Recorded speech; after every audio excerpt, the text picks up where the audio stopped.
بسم الله الرحمن الرحيم. حسن تعلق بي واحتل وجداني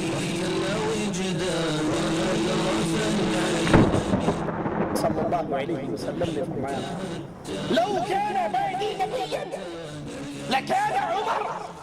لوگو میں آخری نبی ہوں، میرے بعد نبوت ختم ہے، لیکن سنو، اگر اللہ نے میری امت میں نبوت کو باقی رکھنا ہوتا خطاب کا بیٹا نبی بن کر. رسول کریم صلی اللہ علیہ وسلم نے فرمایا تم میں سے پہلی امتوں میں محدث ہوا کرتے تھے، سو اگر میری امت میں کوئی محدث ہے تو عمر ابن خطاب ہے. اللہ کے حبیب علیہ الصلوۃ والسلام نے عمر ابن خطاب سے کہا اللہ کی قسم اے عمر، جس راستے سے تو گزر جاتا ہے شیطان تیرے راستے کو چھوڑ دیتا. ایک کتاب پہ نظر پڑتی ہے جس پہ لکھا ہوا ہے بسم اللہ الرحمن الرحیم. اس کتاب کو لیتے ہیں، ان آیات کی تلاوت کرتے ہیں، اور وہ آیات کیا ہے؟ طه ما انزلنا عليك القرآن لتشقى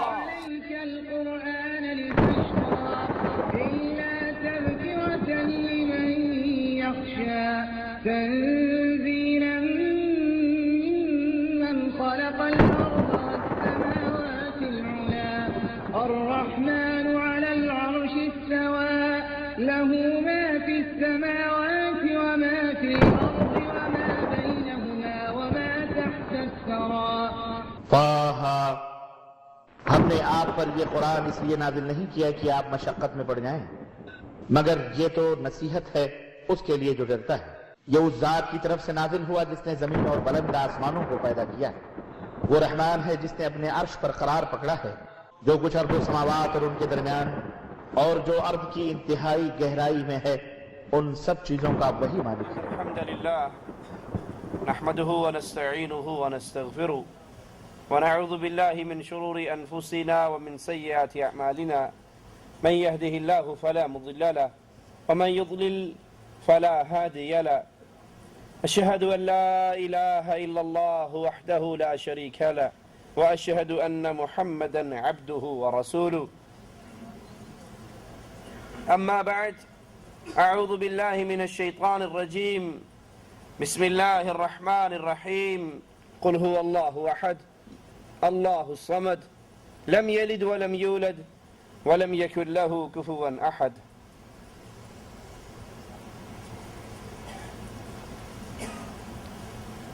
فاروق اعظم رضی اللہ عنہ وارضاہ کی زندگی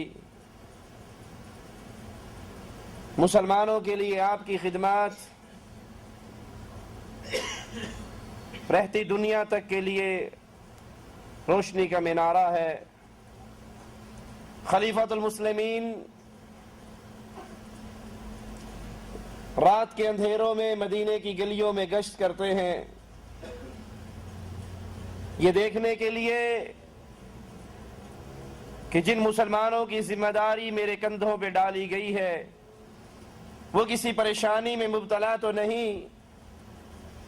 مسلمانوں کا حال جاننے کے لیے، ان کی پریشانیوں کو دور کرنے کے لیے مسلمانوں کا یہ خلیفہ اس کی رعایا سوتی ہے اور یہ راتوں کو جاگتا ہے. ایک رات مدینے کی گلی میں سے گزر رہے، ایک گھر میں سے بچوں کے رونے کی آواز آئی. پوچھتے ہیں یہ بچے کیوں رو رہے ہیں؟ ان کی ماں کہتی ہے ان کو بھوک لگی ہے، یہ بھوک سے بلبلا رہے ہیں. امیر المومنین کہنے لگے تو نے چولہے پہ ہنڈیا تو رکھی ہے. وہ کہتی ہے اس میں کچھ نہیں ہے، میں نے پانی میں پتھر ڈالے ہوئے ان کو دلاسا دینے کے لیے کہ یہ روتے روتے اس امید میں کہ اب کھانا تیار ہوگا، اب کھانا تیار ہوگا، یہ اسی امید میں روتے ہوئے سو جائیں، رات کٹ جائے. امیر المؤمنین فوراً واپس آتے ہیں، بیت المال کا دروازہ کھلواتے ہیں، غلام آپ کے ساتھ ہے، آپ کا خادم آپ کے ساتھ ہے، بچوں کے لیے راشن لیتے ہیں، بوری میں ڈال کر غلام کہتا ہے امیر المؤمنین اجازت دیجئے، یہ کھانا میں اٹھا کر لے جاتا ہوں۔ جواب میں کہتے ہیں آج میرے بوجھ کو اٹھانے کی بات کرنے والے کیا قیامت کے دن بھی عمر کے بوجھ کو اٹھا لے گا؟ اپنی پشت پہ اس بوجھ کو لاد کر، اس اناج کو لاد کر ان بچوں کے گھر میں آتے ہیں، خود ان کے لیے کھانا پکاتے ہیں، ان کو اپنے ہاتھ سے کھلاتے ہیں، اور جب بچے کھانا کھا لیتے ہیں تو امیر المؤمنین کہتے ہیں میرے بیٹو، میرے بچوں، جیسے میں نے تمہیں روتے ہوئے دیکھا مجھے مسکرا کر دکھاؤ۔ ان کی بڑھیا سے کہتے ہیں، ماں سے کہتے ہیں کہ تو نے امیر المؤمنین کی عدالت میں یہ خبر کیوں نہ پہنچائی، یہ رپورٹ کیوں نہ دی؟ کہا اگر اس کو ہمارے حالات کا علم نہیں تو اس کو امیر بننے کی ضرورت کیا ہے؟ اگر وہ ہمارا خلیفہ ہے تو اس کو یہ سوچنا چاہیے کہ میری رعایا میں سے کتنے لوگ ہیں جو رات کو بھوکے سوتے ہیں۔ امیر المؤمنین عمر رضی اللہ عنہ وارضاہ رو رہے ہیں اور ان بچوں کے منہ میں لقمہ دے رہے ہیں، امت سو رہی ہے اور یہ والی امت کا راتوں کو جاگ رہا ہے۔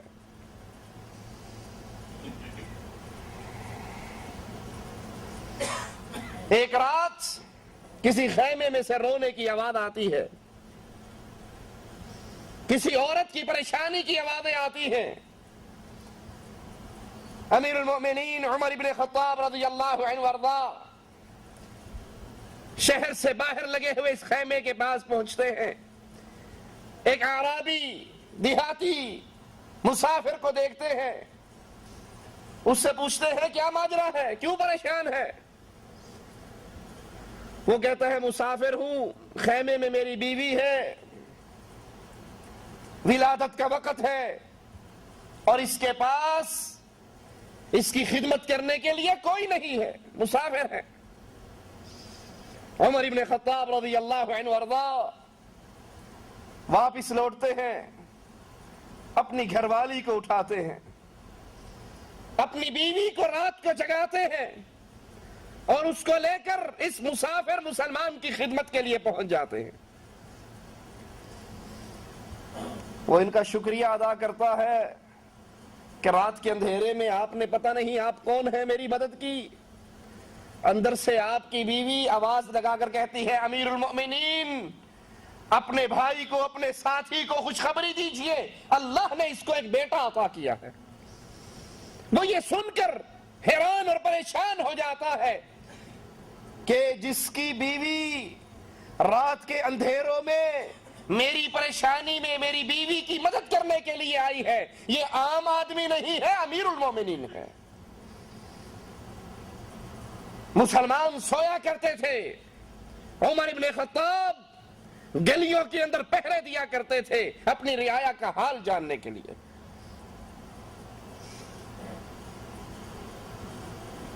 ایک گلی میں سے گزر رہے، کسی گھر سے ایک عورت کے چند اشعار پڑھنے کی آواز آتی ہے جو یہ الفاظ کہہ رہی ہے کہ اگر مجھے اللہ کا ڈر نہ ہوتا تو آج میری چارپائی بھی ہل رہی ہوتی، میں بھی بدکاری کر رہی ہوتی، یہ اللہ کے ڈر کی وجہ سے میں اس گناہ سے رکی ہوئی ہوں۔ پتہ لگواتے ہیں کیا ماجرا ہے، اس نے یہ کیوں کہا ہے؟ جواب ملتا ہے کہ اس کا خامن کافی عرصے سے میدان جہاد کے لیے گیا ہوا ہے۔ امیر المؤمنین عمر ابن خطاب رضی اللہ عنہ وارضاہ قانون جاری کر دیتے ہیں، آرڈر جاری کرتے ہیں، اگر کوئی میدان جہاد پر بھی گیا ہے تو 4 مہینے کے بعد اپنی بیوی کے پاس دوبارہ لوٹے۔ جس رعایا کے حکمران ایسے، اس رعایا کے اپنے ایمان کی کیا کیفیت؟ عمر ابن خطاب رضی اللہ عنہ وارضا ایک گلی سے گزر رہے، صبح کا وقت قریب ہونے کو ہے۔ بڑھیا کہتی ہے اپنی بیٹی سے، اے بیٹی دودھ میں پانی ملا دے۔ وہ اس دور کی بڑھیا تھی جو اپنی بیٹی کو کہہ رہی ہے دودھ میں پانی ملا دے۔ آج کل ہمارے ہاں کیا کہتے ہیں؟ پانی میں دودھ ملا دے۔ خالص دودھ ملنا ناممکن نہیں تو بہت دشوار ضرور ہو چکا ہے، ملاوٹ اتنی زیادہ ہے۔ وہ بھی کہتی ہے بیٹی اس دودھ میں پانی ملا دے۔ وہ جواب میں کہتی ہے ماما آپ کو علم نہیں ہے، امیر المؤمنین عمر بن خطاب نے منع کیا ہے، میں وہ کام کیسے کروں جس سے مسلمانوں کا خلیفہ ہمیں روکتا ہے۔ جواب میں کہتی ہے بیٹی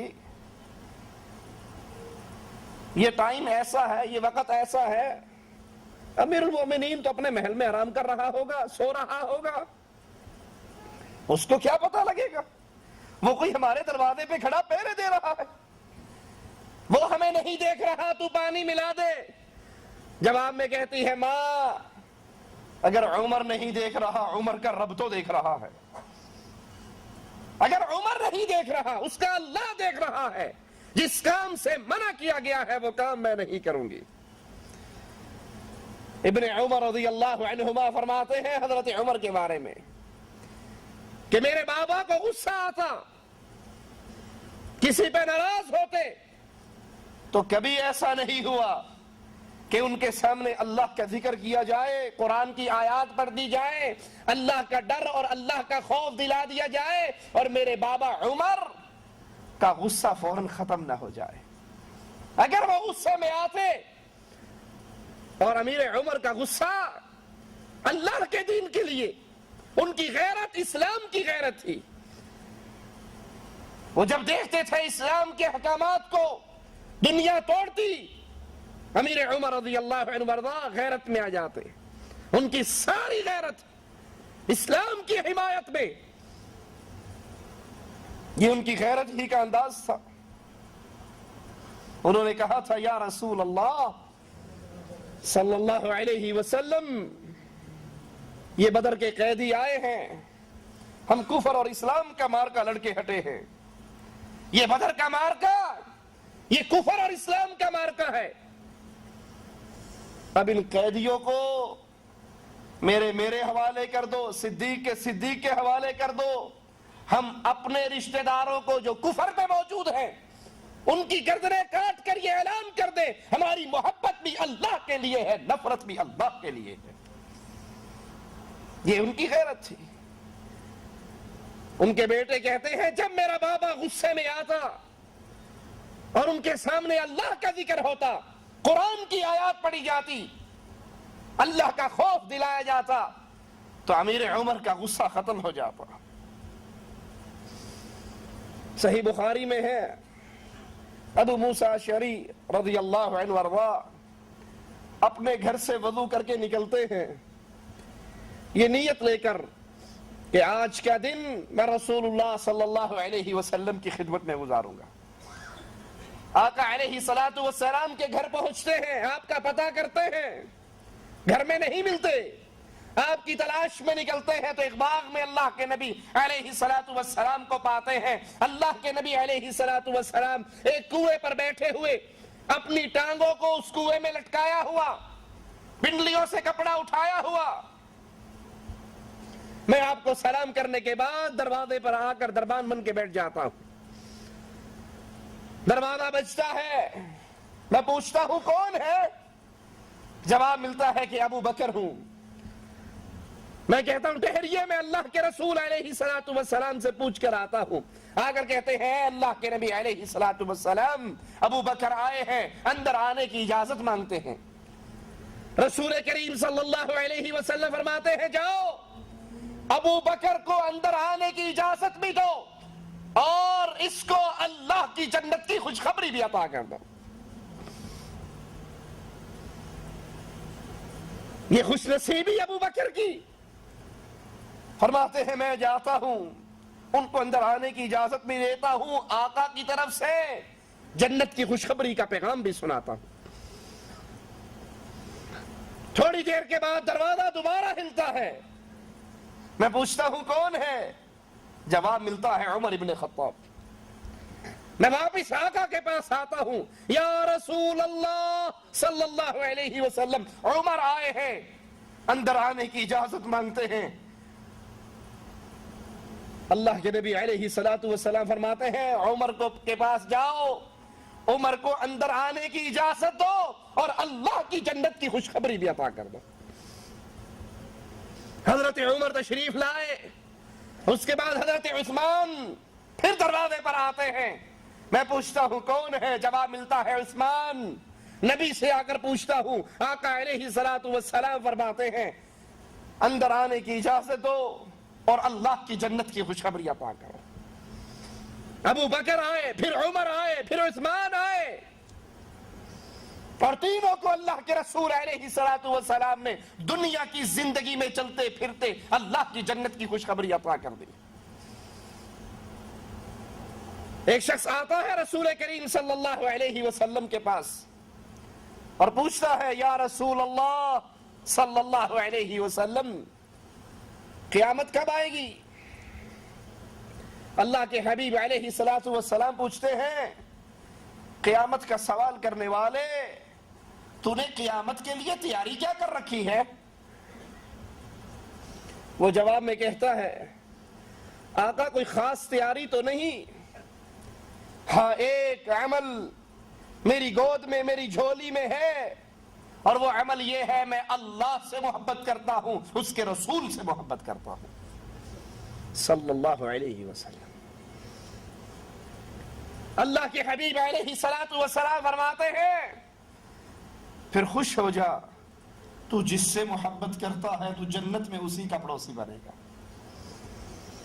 حضرت انس رضی اللہ عنہ وارضاہ جو اس حدیث کے راوی ہیں فرماتے ہیں، اللہ کے نبی علیہ السلام کا یہ فرمان سننے کے بعد ہمیں اسلام میں داخل ہونے کے بعد کسی بات سے اتنی خوشی نہیں ہوئی جتنی خوشی محمد کی یہ حدیث سن کر ہوئی صلی اللہ علیہ وسلم۔ اور پھر اعلان کرتے ہیں، لوگوں گواہ رہنا، میں اللہ سے محبت کرتا ہوں، میں رسول اللہ سے محبت کرتا ہوں، میں ابو بکر سے محبت کرتا ہوں، میں عمر ابن خطاب سے محبت کرتا ہوں، اور مجھے اللہ سے امید ہے اللہ کی جنت میں جہاں رسول اللہ ہوں گے، ابو بکر ہوں گے، عمر ہوں گے، ان کی محبت کی وجہ سے اللہ مجھے بھی ان کا ساتھی بنا دے گا۔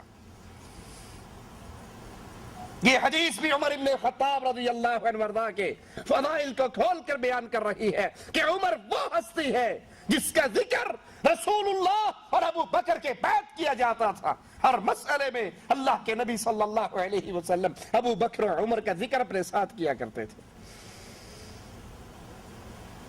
بخاری و مسلم میں ہے، ابو ہریرہ رضی اللہ عنہ وارضاہ فرماتے ہیں، رسول کریم صلی اللہ علیہ وسلم نے فرمایا، تم میں سے پہلی امتوں میں محدث ہوا کرتے تھے، سو اگر میری امت میں کوئی محدث ہے تو وہ عمر ابن خطاب ہے۔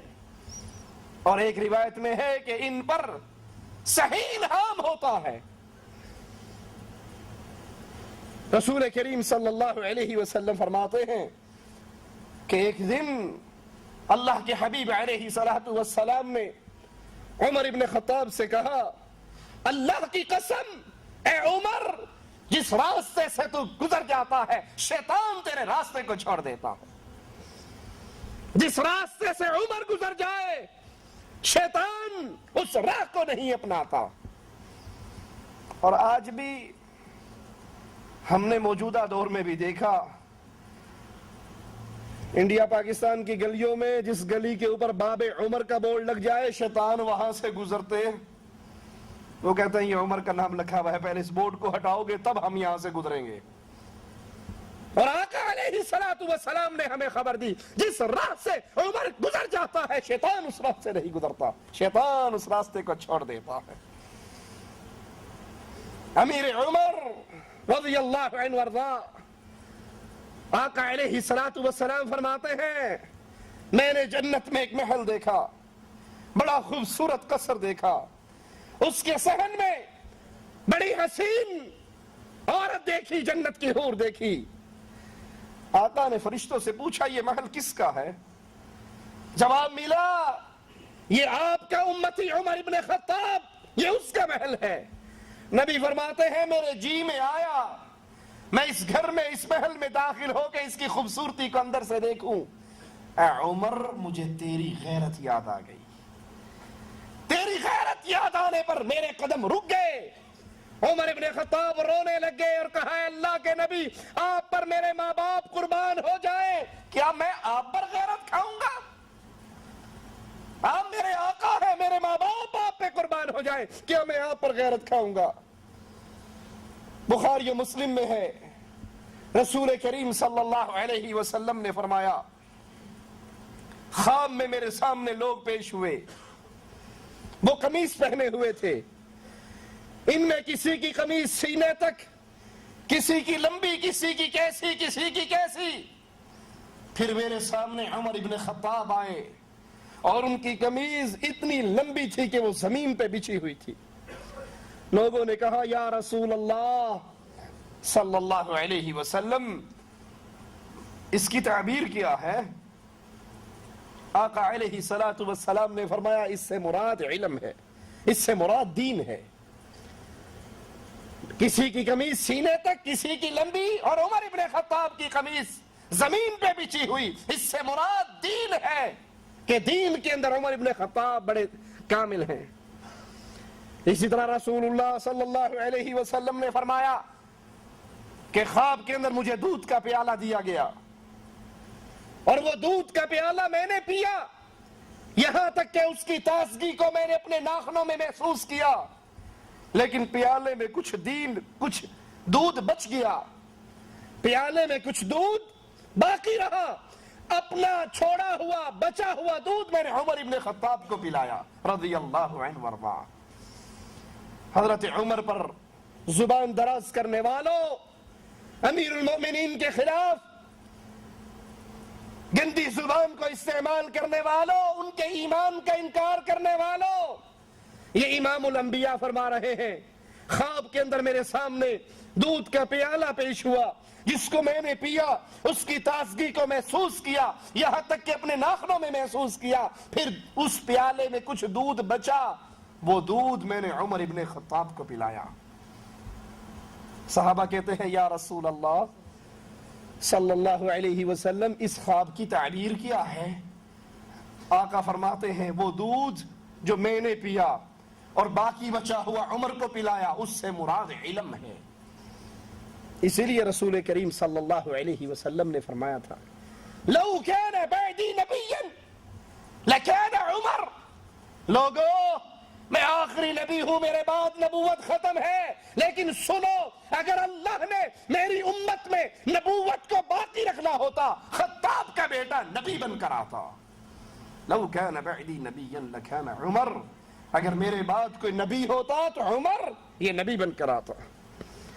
بخاری و مسلم میں ہے اللہ کے حبیب علیہ السلام فرماتے ہیں میں نے خواب دیکھا ایک کنویں پر ہوں، اس کنویں سے پانی نکالنے کے لیے ایک ڈول پڑا ہوا ہے، میں نے اس سے ڈول نکالے، جتنا اللہ نے چاہا میں نے پانی نکالا، پھر میرے بعد وہ ڈول ابو بکر رضی اللہ عنہ وارضاہ نے پکڑ لیا اور انہوں نے بھی ایک یا دو اس میں سے نکالے، اللہ ابو بکر کی کمزوری کو معاف کرے، پھر وہ ڈول بڑا ہو گیا اور پھر اس کو حضرت عمر ابن خطاب نے پکڑ لیا۔ اللہ کے نبی علیہ السلام فرماتے ہیں میں نے ایسا عجیب شخص کوئی نہیں دیکھا جس نے عمر کی طرح اتنی تیزی سے اور اتنے زیادہ پانی کو اس کنویں میں سے نکالا کہ ہم سب سیراب ہو گئے، باقی سب سیراب ہو گئے۔ عمر ابن خطاب رضی اللہ عنہ وارضاہ کے دور میں اسلام کفار کے محلات میں پہنچا، ان کے بادشاہ اس شخصیت سے اتنے ڈرتے تھے، ان کے ہاتھ میں جام شراب کے، اور اگر ان کے پردہ سماج سے عمر کا نام ٹکرا جاتا تھا تو ہاتھ کانپ جاتے تھے، شرابیں گر جایا کرتے تھے۔ کہ کفار مجبور ہو گئے یہ کہنے پر کہ مسلمانوں کے پاس ایک عمر تھا، اگر مسلمانوں کے پاس اس جیسا ایک اور ہوتا پوری دھرتی پہ لا الہ الا اللہ کی حکومت قائم ہو جاتی، پوری دھرتی پہ اسلام کو نافذ کر دیا جاتا اگر مسلمانوں کے پاس ایک عمر اور ہوتا۔ اسی لیے ابو بکر رضی اللہ عنہ وارضاہ فرمایا کرتے تھے اس دھرتی پر، اس زمین پر عمر سے بڑھ کر مجھے کوئی محبوب نہیں ہے، اس دھرتی پر مجھے جتنی محبت عمر ابن خطاب سے ہے اتنی کسی سے نہیں ہے۔ اسی لیے وفات سے پہلے خلافت کا بوجھ اپنے بیٹوں کو نہیں دیا، اپنے رشتہ داروں کو نہیں دیا، عمر ابن خطاب کے حوالے کیا۔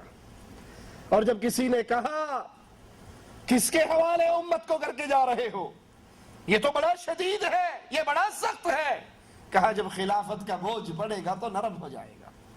اور اگر مجھ سے اللہ نے پوچھا اپنے نبی کی امت کو کس کو دے کر آئے ہو، اس کی باغ دوڑ کس کے ہاتھ میں چھوڑ کر آئے ہو، میں کہوں گا اے اللہ تیرے نبی کے ساتھیوں میں سب سے افضل کے حوالے کر کر آیا ہو۔ حضرت علی رضی اللہ عنہ وارضاہ فرماتے ہیں جب تم نیک لوگوں کا ذکر کرو، جب تم صالحین کا ذکر کرو تو عمر کو نہ بھولو۔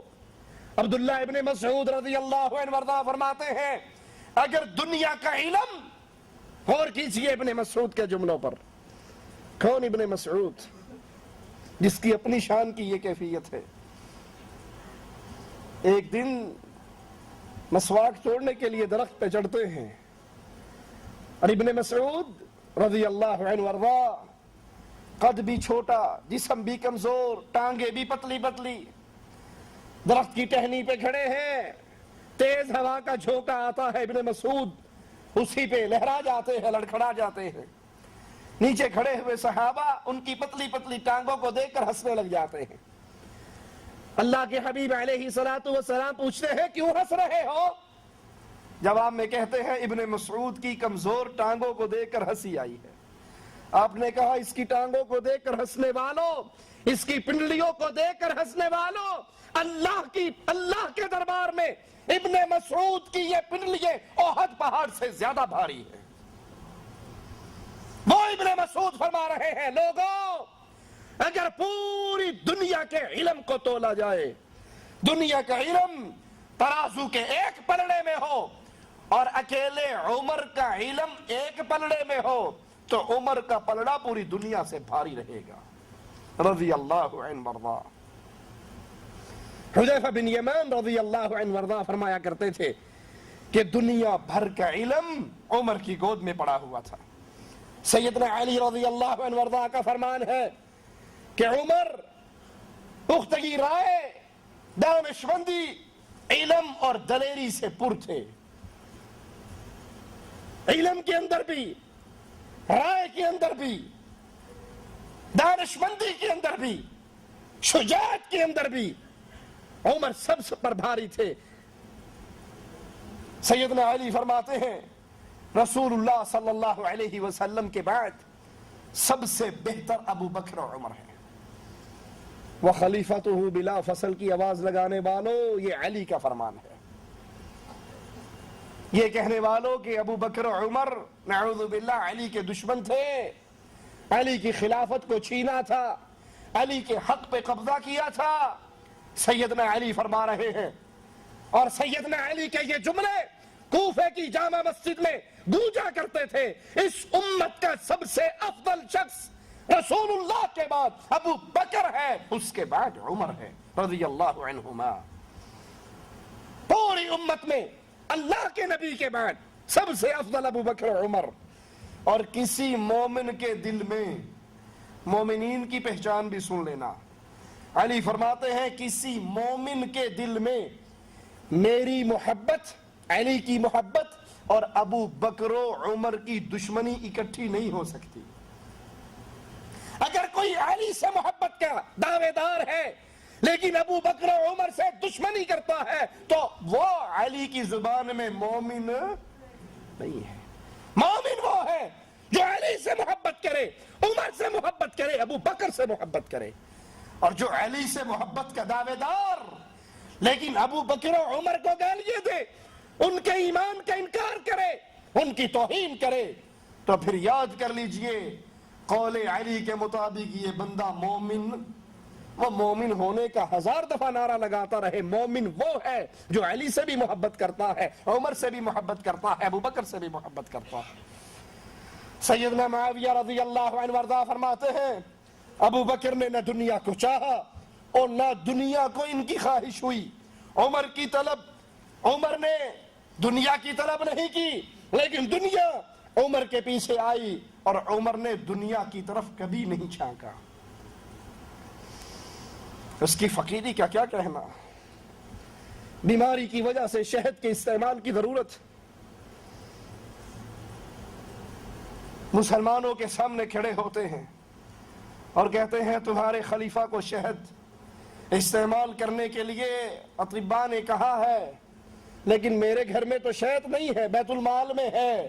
اے مسلمانوں، اگر تم اجازت دو تو میں بیت المال سے شہد لے کر اپنی بیماری میں استعمال کر لوں۔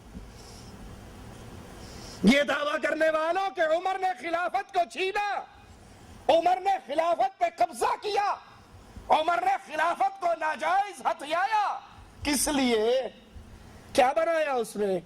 اپنے لیے کیا اکٹھا کیا؟ وہ تو ایک شہد کے استعمال کرنے پر بھی رسول کے صحابہ سے پہلے اجازت لیتے ہیں، آپ اجازت دو گے میں استعمال کر لوں گا، کیونکہ وہ میرا نہیں ہے، بیت المال کا ہے۔